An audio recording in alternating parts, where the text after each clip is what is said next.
اور سابق وزیر اعظم آزاد کشمیر سردار تنویر الیاس کے خلاف ڈپلومیٹک پاسپورٹ کے مبینہ غلط استعمال کا یہ کیس ہے۔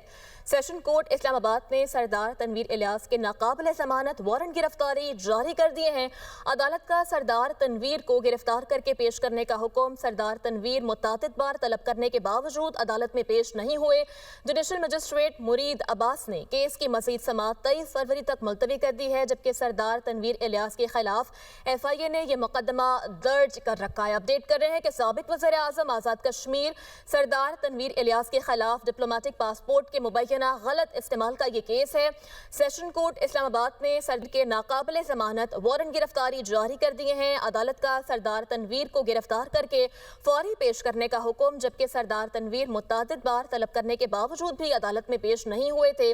جوڈیشل مجسٹریٹ مرید عباس نے کیس کی مزید سماعت 23 فروری تک کے لیے ملتوی کر دی ہے اور سردار تنویر کے خلاف FIA کی جانب سے یہ مقدمہ درج کیا گیا تھا۔ تو سابق وزیر اعظم آزاد کشمیر سردار تنویر الیاس کے خلاف ڈپلومیٹک پاسپورٹ کے مبینہ غلط استعمال کے کیس میں جو ہے ناقابل ضمانت وارنٹ گرفتاری ان کے جاری کر دیے گئے ہیں۔ عدالت کی جانب سے یہ حکم جاری کیا گیا ہے کہ ان کو گرفتار کر کے پیش کیا جائے۔